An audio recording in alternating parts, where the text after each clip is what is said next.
Hello, everyone, and welcome to a special live episode of Dispatches with me, Rania Khalek.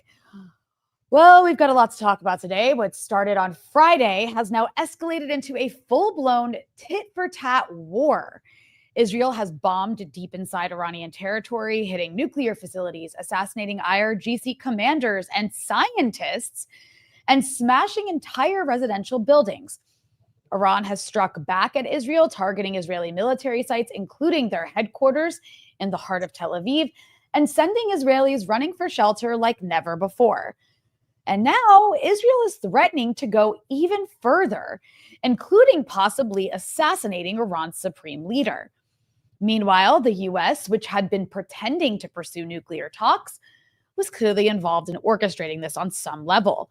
Reports show that Washington worked behind the scenes to lull Iran into complacency, only to back Israel's war effort behind closed doors. Trump, who has promoted himself as the peace president, is being exposed for what he really is: a warmonger who helped lay the groundwork for what could become the most dangerous conflict in decades. Now, powerful voices in Washington are calling for the US to join the fight more directly. Arab countries are enabling Israel through quiet coordination, while the American public remains largely distracted, sleepwalking into yet another war in the Middle East. Iran, for its part, has been weakened by years of nonstop assaults on it and its allies, with Hamas taking a brutal beating in Gaza, Hezbollah hit hard in Lebanon, Syria overthrown and flipped. Deterrence has been chipped away. It seems Israel saw a rare opportunity to strike Iran while it was vulnerable and took it. But this is not just about Iran. It's about what kind of world we're living in.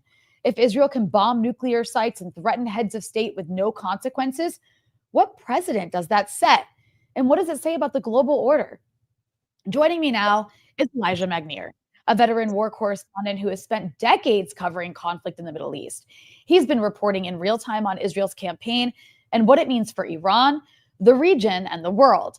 But before we dive in, just a quick reminder: Dispatches is only possible thanks to you. If you value our work, please consider supporting us at patreon.com/breakthrough news or drop a contribution in the live chat. It keeps all of this going. Now to our conversation with Elijah. Elijah, thank you so much for joining me. Thank you for having me. I was telling you before we started recording here that every time I have you on, there's been some massive, horrific shift in the world order, but it's always good to be able to talk to you about it, Elijah. So I guess let's start with the basics. Can you walk us through what exactly is going on right now, where we're at? Well, so far, the Israelis have targeted various areas in Iran, including nuclear sites and oil and gas fields now, as well as civilian buildings. The Iranians have been retaliating with ballistic missiles. So, what's the scope of the bombing? How severe was the damage? And you know how I do this, Elijah. I end up like sandwiching 1,000 questions into one. But what's Israel's end goal here? These are many questions that require a long time to answer. However, I try to be short. So let's start from the very beginning, when Donald Trump said he would give 2 months for Iran to agree on a peace deal related to the nuclear agreement between the US. I'm not going to mention the Troika. I'm not going to talk about France, the UK, and Germany, because they are really irrelevant in this deal, because the Americans are the decision makers. So we understand now very clearly from Donald Trump and Benjamin Netanyahu how all this was planned from the first beginning. Benjamin Netanyahu was planning to hit Iran 15 years ago, but against the will and the opinion of the intelligence services, in particular Meir Dagan, who was the Mossad director. We're talking about 2010, 2012, and he wanted to bomb Iran. And they said, no, you can't, because then the price is extremely heavy and the consequences are not uh, acceptable for the people of Israel, and they will not be behind you. So he said, Netanyahu accepted, and he was asked by Donald Trump to go and hit Iran on the first term of President Trump. And we know that from President Trump himself, when he left office and he said that Benjamin Netanyahu is a coward, I asked him to go and bomb Iran, and he refused. That was all over the news.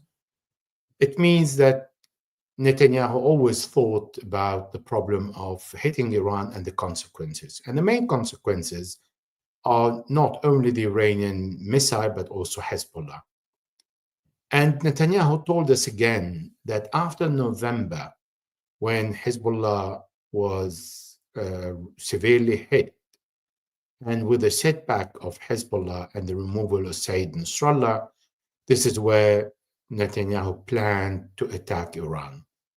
And he said the plan was to attack in a short time because he wants really victories. And he was registering one victory after another because he managed to stop in Lebanon at the time where he capitalized on hitting Hezbollah and did not go further when his ground forces stopped at Nakura and other places not far from the borders, so within 3 to 5 kilometers.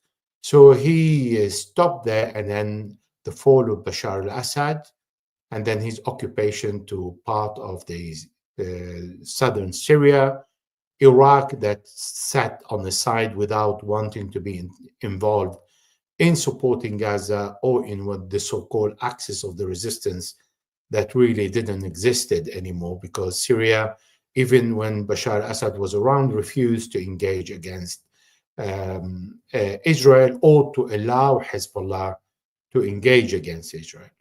So for Netanyahu was the great opportunity. And then this is where the scenario starts. Steve Witkoff, the US envoy, started the negotiation with Iran. And as he did with Gaza, exactly the same. He said first with Gaza that they strike the deal and a ceasefire with a very programmed and detailed deal. And after 50 days, he said, well, actually, no, this is a wrong deal.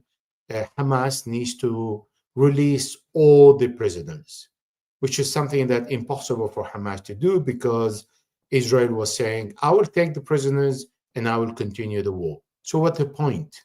So he blew up the entire agreement of a ceasefire. And then he turned to Iran. And then in Iran, he had 5 sessions. And then the 6th session was planned in Oman. And suddenly we heard the Americans saying, there is no way Iran can enrich uranium to even the 3.67 agreed in a nuclear deal that is called JCPOA, that Barack Obama agreed and signed, and that Donald Trump shredded in 2018, and Iran left in 2019, a year, exactly 365 days after Trump. So we have seen a very clear scenario unfolding in front of us. Tell me when you want me to stop. Well, no, that's really an important background to understand, because now we're in a place where, I mean, it's just so insane what we're seeing, an actual hot war taking place between Israel and Iran. And the Israelis, of course, took everyone by surprise, including the Iranians. Yeah, I'm coming. Yeah. Yeah, go ahead. If you want to just carry on from there, please. Yeah. So Witkoff said, well, actually, no, you cannot enrich uranium in Iran. This is the end of your enrichment uranium, even at 3.67.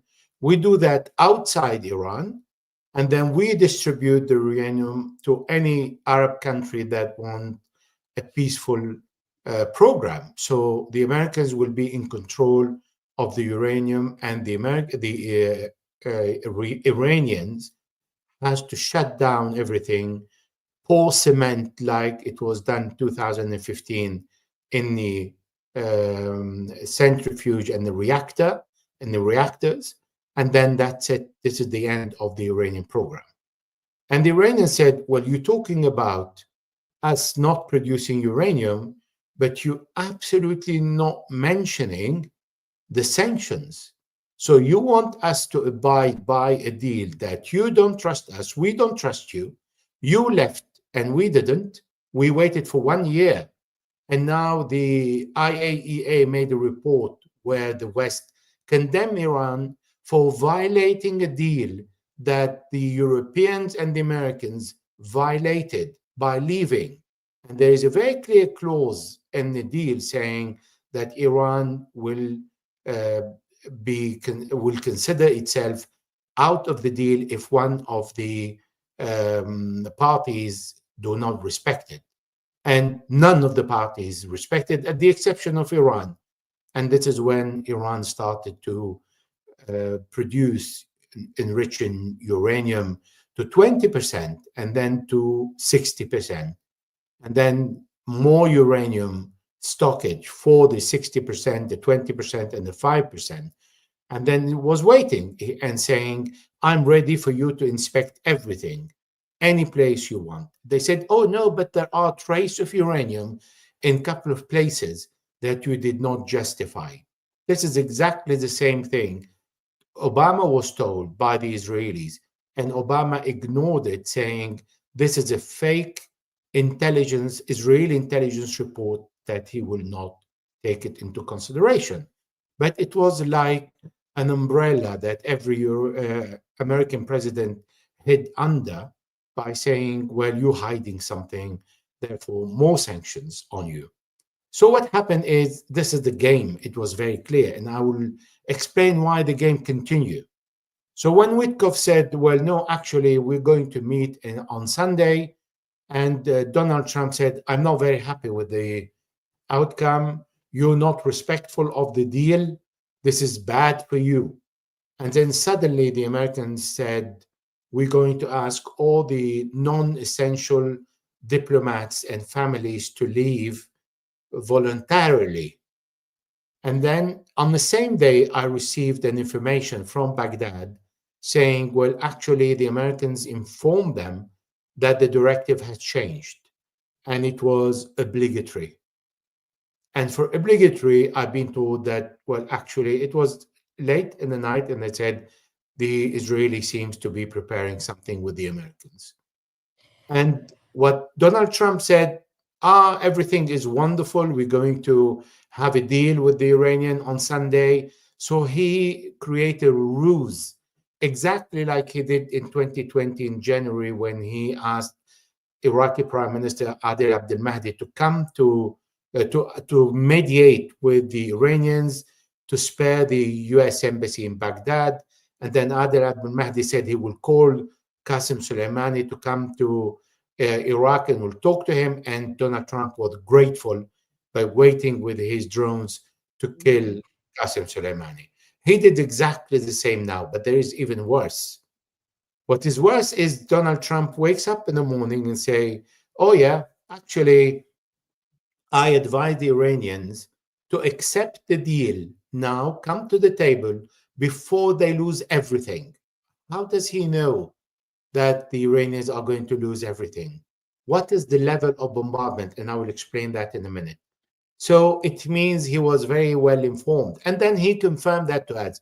With Donald Trump, you really don't need to think. Just take his words, even if he lies. But at the end of the day, he always going to give you enough information to tell you what his thinking is. So he threatened the Iranians and asked them to come to the table, actually to surrender. Mm-hmm. And surrendering to the Israelis means Israel will dominate the Middle East, and it means no more nuclear program, no more missile program, and a change of the ruling system. And if you look at the Operation Rising Lion that the Benjamin Netanyahu called upon and nominate his operation, it is indeed inspired from the Torah, but it also flirting with the Shah flag that is also a rising lion with the sun and holding the sword. So Huh. this is the plan to change the ruling system, because as long as this ruling system is in place, Iran will continue producing missiles, will never accept to deliver the missile program, because without missile, look what could have happened today. And then will never accept to deliver the nuclear program, because they want to have a nuclear peaceful program, and they don't trust the Americans, and they don't have to. This is why a signed deal is about. So we've seen Benjamin Netanyahu starting a ruse against with Donald Trump against the Iranians, and creating a very successful ambush. He killed the commanders in the operational room that's called Khatam al-Anbiya, exactly the same as in Hezbollah. And then he killed top commanders when they were at home. And he's killing also scientists, Iranian nuclear scientists who are retired, because there is no more. I mean, Iran doesn't need the knowledge anymore. Iran has the nuclear knowledge. So, with or without scientists, it's not going to change anything. On the contrary, there are universities in Iran teaching nuclear studies today, and there are many students there enrolling in these courses. And Iran is full of scientists today. Anyway, so the agreement we see here is very clear. Benjamin Netanyahu said, I want the nuclear deal off the table and I want to destroy it. When he knows very well that no bomb he has in his possession can destroy the Fordo nuclear site, because it is more than 100 meters under the ground. The only bomb that can make a difference, with several bombs hit in the same place, as Israel did with Sayyid Nasrallah and Sayyid Hashim Safieddin, sending several bombs in the same place to create a hole, and then another bomb, another hole, and then open the road to more bombs, is the United States of America, that can only be carried by the B-2 because it's a 15-ton GBU 57 that can only be used by the United States. So the Israeli went to destroy the Natanz nuclear site on the surface. They can't destroy the one under the ground because it's deep. And Rafael Grossi said there are nuclear sites that are 800 meters below the ground. So this is not within the reach of the Israelis. And then the Israelis went to kill commanders, destroy the defense air system with sabotage operation, unleashing the Mossad, killing the chief of the police officers, because the police officers are the one in charge of the internal security of the country and arresting spies and looking for spies. So he is sending his jets and his drones to kill normal, ordinary police officers, not military, not IRGC only, including IRGC and military, but also the police officers.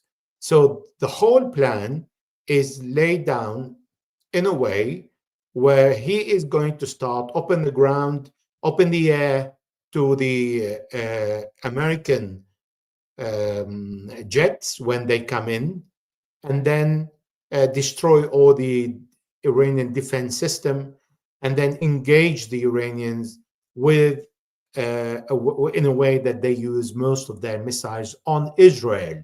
So they don't use their missiles on the American US bases. All that is part of the plan. And I am far from being someone with conspiracy theories. And I will explain my last point here is Donald Trump today. He says that, well, actually, we might get involved in helping Israel to get rid of the nuclear program. So, for a plan that has been going on for the last 15 years in the head of Netanyahu himself, because he has been in power for the last 16 years, and then from October to prepare for it until Trump comes to office in January, and then discuss this with him and telling him that he's going to send an envoy and a delegation with the chief of the Mossad and the minister Dremer, who discuss the issue of the Sunday talk in Muscat, Oman today. So all that was a preparation for him to start a war with Donald Trump. So what's going to happen? The first wave of attack in the last 2 days, the Israelis attacked Iran, killed the top officers, and now the Iranians are back in control. The operational room is operational, and all the officers have been replaced and back in their functions, and they have very clear instructions what to do. Secondly, the Iranians are launching now the old and the new missile, a combination of both, to make sure that they can flood the Israeli interception missile system. But they're not launching more than 100 to 200 missiles per day because they need to keep others for other use. But what the Israelis are doing, they moved from attacking the military and the nuclear sites to attack the energy, and they will attack the naval forces to open the road for the US fleet to come in, and they want to make sure that the Strait of Hormuz cannot be closed. You understand? This is, we see the scenario unfolding in front of us. No need to analyze, but just to watch and listen to what the Israelis are saying, what they are doing, and what the Americans are saying, and how gradually they are going from one step to another. To you. No, that's all very, very well said. And I asked you 12 questions. You answered all of them. And it is really alarming because we're witnessing all of that play out. And it's just like a playbook right in front of your face, like you said. So I think, Elijah, the question becomes, what are Iran's options? Because everything you said is playing out. So from what I can tell, some of the options include things the Americans are warning the Iranians not to do, right? Which is do not hit or touch our bases, even though the U.S. is probably going to get involved anyway. The Iranians have to be very smart in how they ration their weapons because they don't have an unlimited supply. They certainly don't have as many as the Israelis do. And like you said, the Israelis are trying to sort of get them to use most of their weapons to tit for tat with Israel so that when the Americans come in, the Iranians can't respond. So what are Iran's options? And I also have to ask you this, Elijah, I remember last year when the Israelis hit Iran for, I think, like the second time, they had claimed to have taken out most of Iran's air defenses. And we've seen with a lot of these attacks on Iran that the air defenses are not really operating the way we would have expected them to. So what's going on with Iran's air defenses? Do they still have them? And yeah, where do they go from here? It seems like they're really backed into a corner. Well, Iran's air defense will be, if it was there, it will not be functional because there is an overwhelming of the Israeli air dominance. And Iran has always compensated with the missile dominance. So nobody can compete with the Iranians' quantity of missiles and quality that are domestically made, not even Israel. And nobody can compete with the Israeli air dominance because they have the F-15 that are the one used to bomb Iran with the F-35 Adir. And the F-16 are there to make sure that they down all the drones and the cruise missiles that are fired from Iran. So with this huge number of US jets and the support of the US, the Iranians can do very little about the air dominance and the anti-air missile system. What the Israelis did is they unleashed the Mossad in the country, and they sent drones, and drones are extremely efficient, and they are pursuing officers, they assassinating people, they are destroying air defense system. But hey, Iran is 1.6 million square kilometers, and Israel is 20,000. So Iran is almost 18 times bigger than what Israel occupy. Therefore, Iran can accept the hit. And the only way to make sure that the Israelis are suffering in the Iranian mind at the time of war is to hit Tel Aviv. And because the Israelis are daring now to expand the bombardment not only to the military, but also to civilian, they've destroyed the building with 60 civilians, and also to the energy, they have destroyed gas fed in one of the harbor, and the Iranians destroyed and bombed a location in Haifa that supplies Israel with oil. If the Israelis start hitting civilians, energy, economy, this is when Iran can use all its thousands of old missiles, send it that are not precise within 50 kilometers range, and they can get rid of them because they don't need them anymore on non-precise objectives if the Israelis are starting to execute what they promised, in particular the Defense Minister Katz, who said, we will burn Tehran. So this statement is really not very much appreciated by the Iranians, in particular when Netanyahu is saying, I don't have anything against you people, but he wants to destroy their capital. Nevertheless, the good side of it is they can inflict a severe pain on the Americans, on the US, by bombing Tel Aviv. So every bomb that falls in Tel Aviv, Washington screams. So for that, the Iranians really don't need to go and hit the Americans and start another war with all the American bases, although that is not to be excluded, but is to be evaluated. But you ask a very good question. What are the Iranian options? Two, fight till the end or surrender the nuclear and the missile program, be removed like Bashar al-Assad, and then have the country open for the Americans to loot and take all the natural resources. And then Iran will be like Syria. The Israelis don't have borders with Iran, but everybody will think of dividing Iran or keeping it together under the Falhawi ruling, who at the time of the Shah prior 1979, Ben Gurion visited Iran, Golda Meir visited Iran, Eshkol visited Iran, Ishaq Rabin, Ishaq Shamir, everybody was in Iran. The Mossad was there training the Savak.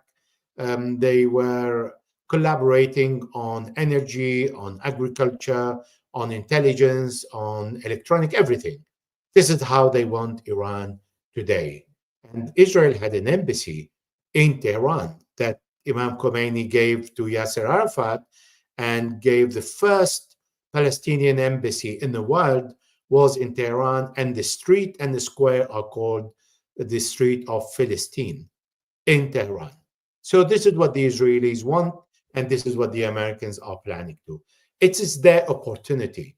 And for that, it depends how much pain the Iranians can inflict on the Israeli society in Tel Aviv, because now they start to complain a little bit. Otherwise, the whole Israeli society is behind Benjamin Netanyahu, including all the opposition parties, supporting a destruction of Iran. Well, before I move on to the next question, I just wanted to ask, I mean, is not shutting down the Strait of Hormuz an option as well? Or would that just kind of ricochet as something that would end up hurting Iran? Say that again, sorry. Shutting down the Strait of Hormuz, is that an option for Iran as well? Yes, it is an option, but that will damage the Arab countries, because this is where they ship their oil to the rest of the world. They can disrupt anything that comes from Asia to the rest of the world. But again, then the Asian countries will feel the pain, and also Europe. But it's really it can damage not only the enemies but also the allies of Iran.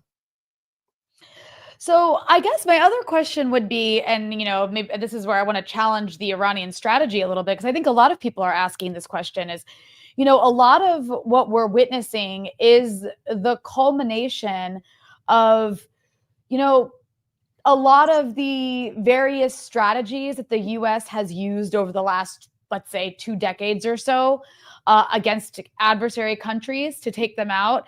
There's elements of Iraq 2003 in here with kind of like shock and awe. There's elements of the NATO intervention in Libya. There's definitely elements of what's been done to Syria over the last, more than a decade that ultimately ended up succeeding. When we look back. And then, of course, many elements of what the Israelis did in Lebanon last year, especially with regard to the way they like took out Hezbollah's senior leadership. And the Iranian response for a very long time has been this strategy of restraint and strategic patience. And, you could even point to the almost non-reaction, I would say, to the assassination of Qasem Soleimani, which, like you mentioned, was carried out by Donald Trump, where Iran sort of had like a symbolic hit back, but not really. And they've abided by the strategic patience, but it just seems as though in this era, and Hezbollah did this as well, this kind of strategic patience ultimately emboldened the Israelis. You had the Israelis bombing Tehran before they killed Ismail Haniyeh there. They've been killing nuclear scientists and on and on and on. And now Iran is responding, but, is the kind of sitting on your hands and waiting approach, maybe has that been a problematic strategy here? I always looked with a little bit of disagreement of all the Iranian decisions. But today, I think they were really right in not being involved.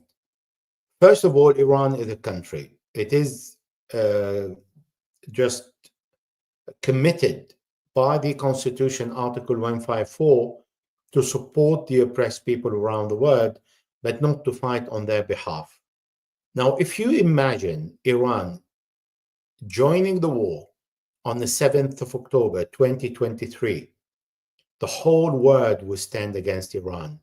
Not only they will create a coalition that they will come and sit in the sea and in the air and all the bases and will start a bombardment campaign, air campaign against Iran by sea, by air, everything. If had Iran joined the 7th of October. But today you have what the French and the German saying Iran has a right to defend itself even before Iran fired a bullet. Israel has a right to defend itself. Yeah, before the Iranian retaliation, when the Israelis bombed Iran, killed all the officers, the German and the French said Israel has a right to defend itself. It's ridiculous. There is no law. There is no international law here.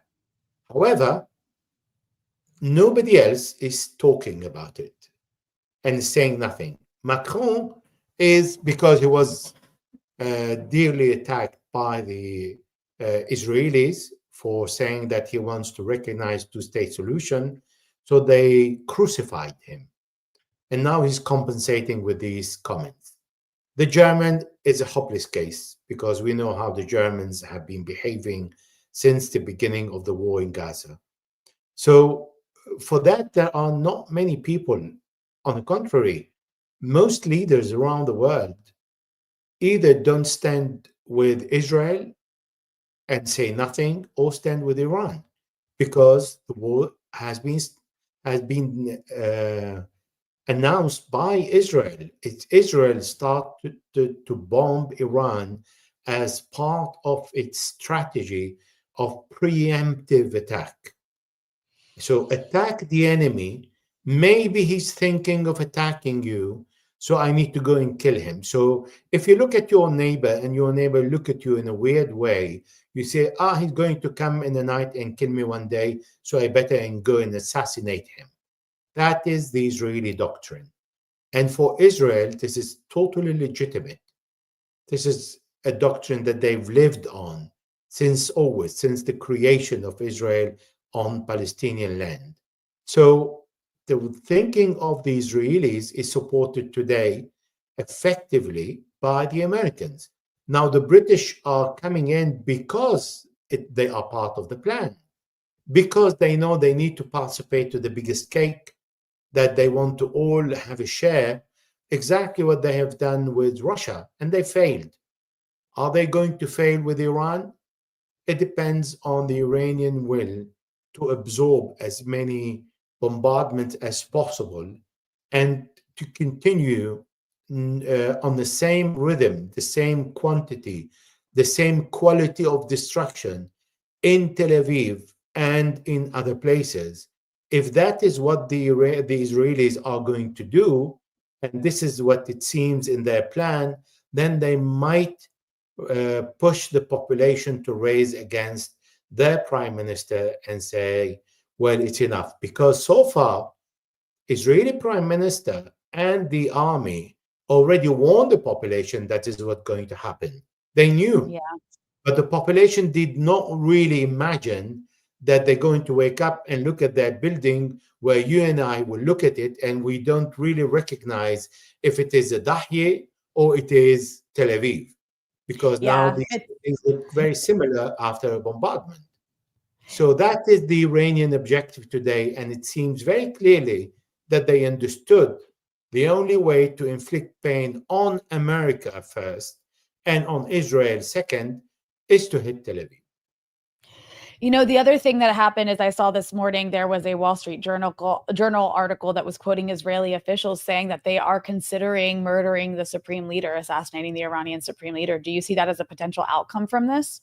Of course, the moment they find out where is the Sayyid Ali Khamenei, they will kill him without a blink of an eye.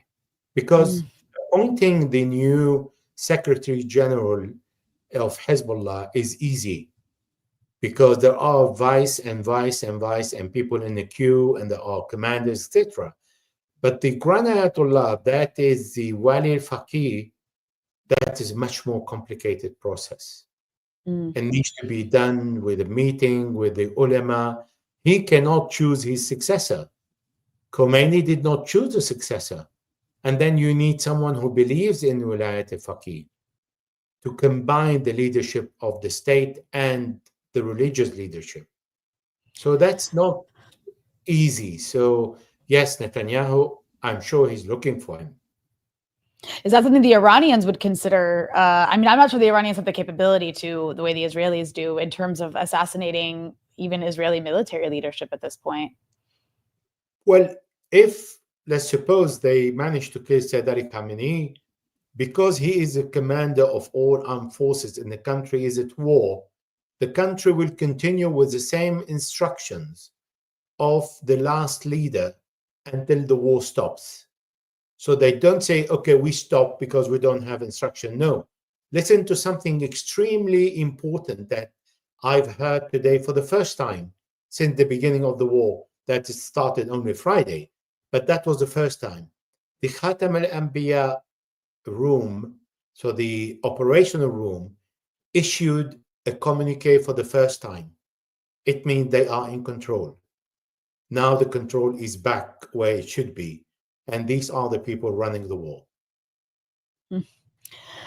You know, Elijah, I want to talk a bit about the regional chessboard here. I'm talking to you from Lebanon. I'm sure you saw the scenes here. Here we could see in the sky the Iranian missiles last night on their way to Israel.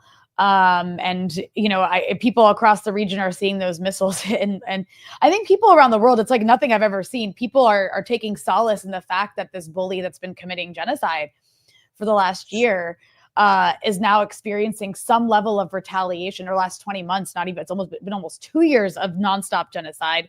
But all that's to say, it's interesting to see just how much of a stranglehold the Americans have over this region. You know, we've seen many Arab states quietly allow the Israelis to use their airspace to intercept Iranian missiles. I guess they don't maybe have much of a choice. Will that draw them, do you think, deeper into the conflict? I know that the Iranians have to play a balancing act here, because at the same time, many of the Gulf countries, all of them, not many of them, condemned Israel's bombing of Iran because they're directly potentially threatened by that since they host US bases in the region. So their territories would receive a retaliation potentially by the Iranians. If this continues to escalate. So they want nothing to do with this. And it's interesting because, Trump was just in the region.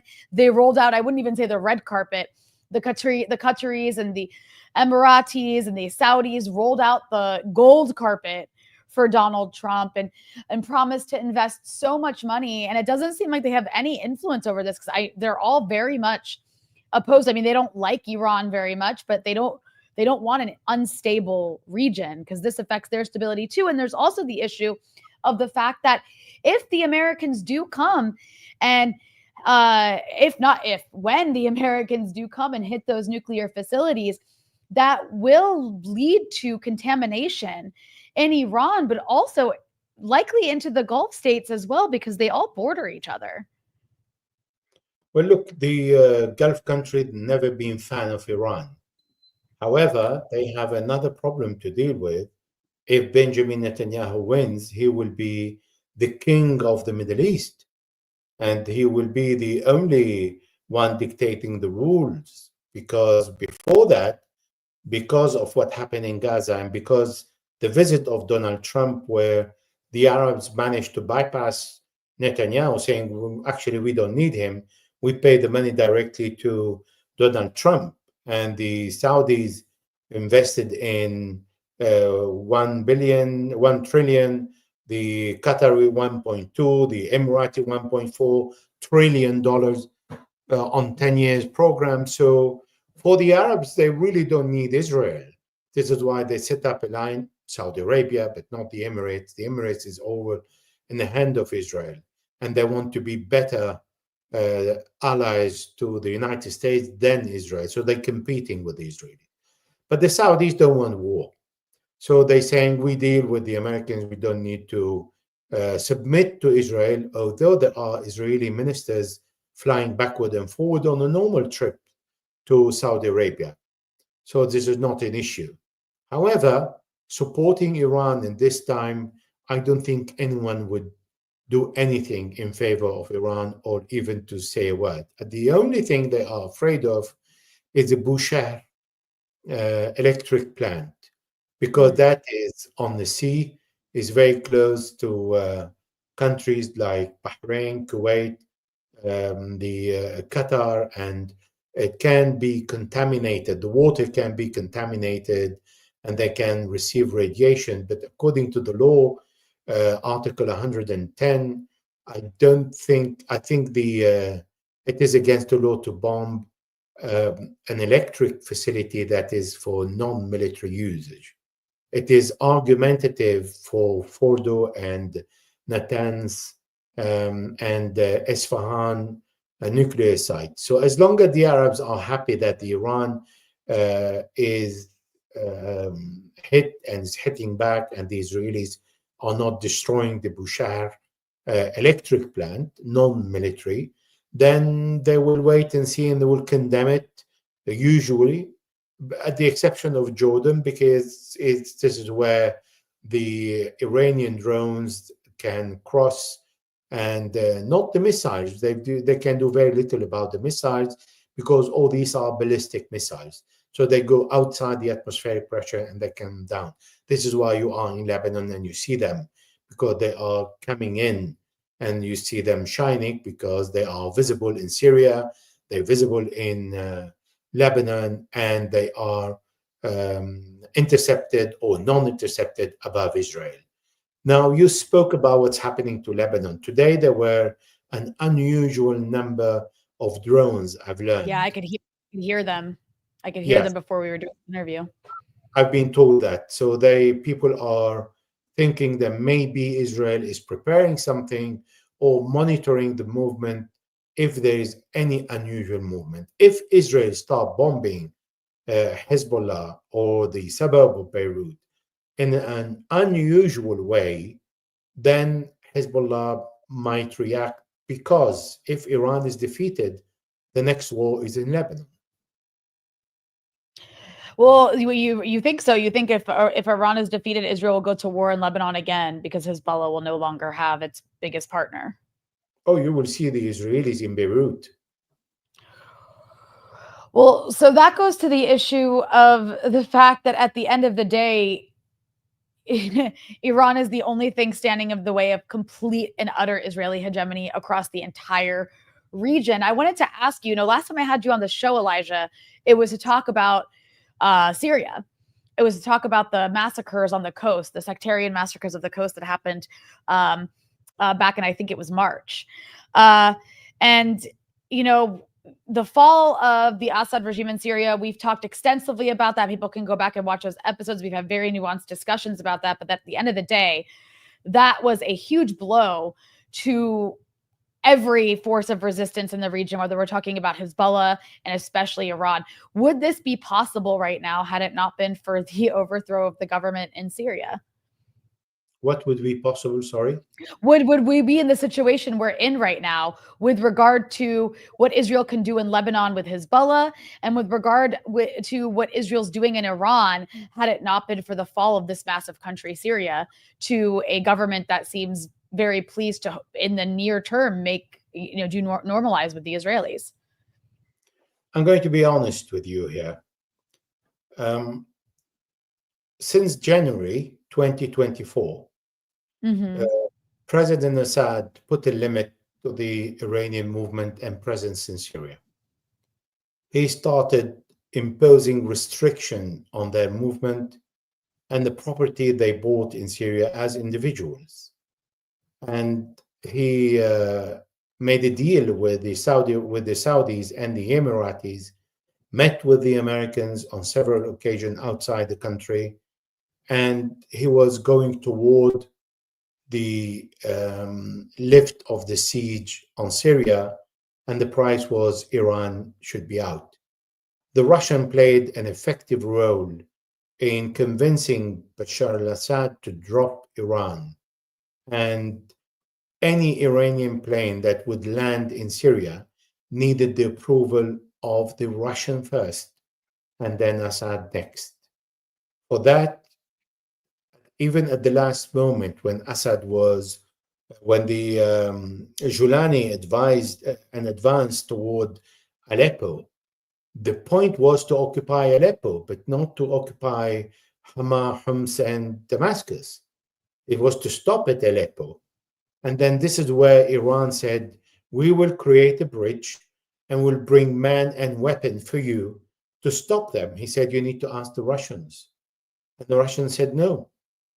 So would Syria made any difference? Syria was going somewhere else already a year ago. A year and a half now. So we're talking about January 2024. And then Assad said to the Hezbollah and Iranians, you cannot fire a bullet against Israel. And the main bulk of the strategic missiles, were in Syria, on the Syrian borders between Syria and Lebanon in the mountain area. Very well hidden, that the Israelis bombed and tried to destroy several times and failed. So they've sent the commandos troops to go and blow up all the tunnels under the mountains in person, because it was impossible for them to destroy them. These were the strategic missiles that Hezbollah was counting on, and they were not allowed to be used. And of course, when there is a war, it is impossible to start moving missiles left, right, and center, and every missile is between 11 to 12 or 13 meters long. And it needs a special vehicle to transport it because it's very heavy. And some of these missiles have between 900 kilogram of explosive to 1.5 kilogram of explosive. So it is not any vehicle that can transport these missiles. And they came with their vehicle, actually. So the fall of Assad increased the siege on Hezbollah and inevitably Iran. It doesn't mean Hezbollah doesn't have the possibility to manufacture its own weapons, because the objective of Hezbollah has changed. is Mm. no longer to liberate Jerusalem, because that is the task of everybody in the Middle East, and not only on Hezbollah, but to end the Israeli occupation of the country. And that Hezbollah, with the missiles and the weapons it has, it can do the job when the decision has been taken. Elijah, I want to ask you, to a broader question here, and that is because you mentioned Russia. Um, when we kind of zoom out on a global scale, it is interesting to see how even if there's countries that are against what the Israelis are doing, no one is going to step in to change the dynamics of what's happening. And I just think it's interesting, not that I expect Russia and China to like intervene on Iran's behalf or anything. I mean, why would they? But at the same time, they have to be watching what is playing out right now and understanding that some of these tools are tools that the US will absolutely try to utilize against them at some point. Um, that seems to be the way it works, right? Like you use it on Hezbollah to then use it on Iran to then use it on China. It's, I mean, not exactly the same way, but at the end of the day, we're witnessing a very vicious, cruel, powerful empire um, reach a point where everything's a nail and they want to use a hammer on it all around the world. And what we're seeing happening with Iran is a part of that. Well, I can look at it from a different angle. For example, if the Americans are very busy in destroying Iran and supporting Israel, which means they are less busy bothering China. And It's a if dark they, way. yeah, It's a and if dark they way to look at it. if they want to remove all the interception missiles they have in Ukraine to Israel to protect Tel Aviv, it means that's an easier life for the Russians. So a war against Iran that will cost the Americans and NATO and a lot and keep it busy with Iran is actually not to the disadvantage of Russia and China. And if their turn comes after, then they will think about it later. For now, they have a lap of time where they can feel more comfortable and they're not the target. Also, Russia and Iran signed a deal where one will not join any attack against the other, but will not protect the other. Now, of Mm. course, Iran rushed to help Russia by giving it drones and supporting it in its war in Ukraine, but Russia is the one who kicked Iran out of Syria afterward. So each theater is different from another, where in some places the common interests meet, and in other places they don't. Oh, well, Elijah, as we begin to wrap here, I want to ask you, I know you don't have a crystal ball, but what should we be looking for over the next few days? The US is now saying, or officials are telling the media, that they see this as something that's going to be weeks, not days. We talked about earlier that it is almost like a certainty that the US will ultimately be involved in coming and helping Israel because they have to, right, to bomb these nuclear facilities, assuming it goes all to the way they've planned it. And obviously we seem to have gotten into a pattern now over the last couple of days where the Iranians are striking back, and then the Israelis strike Iran harder, and then the Iranians strike back. So what are you thinking is going to play out over the next several days that we should be looking to see kind of be deciders in where this moves to next? Benjamin Netanyahu is waiting to see if the number of missiles fired by Iran are reduced every day. If the Iranians maintain the same number, then he's in trouble. Only if these missiles fall on Tel Aviv and they create a fireback situation from the population. The population is supporting him, but for how long they can survive a bombardment similar to the one that Tel Aviv has suffered from in the last 2 days? Because this is the third day of war, actually. We just at the beginning. For Netanyahu, he would stop only when he destroyed the missile program, the nuclear program and for Iran to surrender. For the Iranians, they will not stop because it is their survival in the line. So they have to make sure that the population rises against Netanyahu by inflicting severe pain where Netanyahu feels the pain the most. And again, it is Tel Aviv. Of course, it's Haifa harbor, but he has already sent all his ships, all his even civilian plane. There are no longer civilian plane. He's creating extra runways for all the military jet, so they have an additional one because he is aware of the precision missiles of Iran. So he is prepared for the long war. The army is prepared for the long war. The question is, are the Israelis prepared for a long war? The society is going to accept to live in this condition, to go in the shelter several times per day during the night, not sleep well, and wake up and not find their home. This is how this is going to fire back, even if Israel is giving them rooms in hotels and prepare the ground for that, prepare the parking places for hospitals, etc.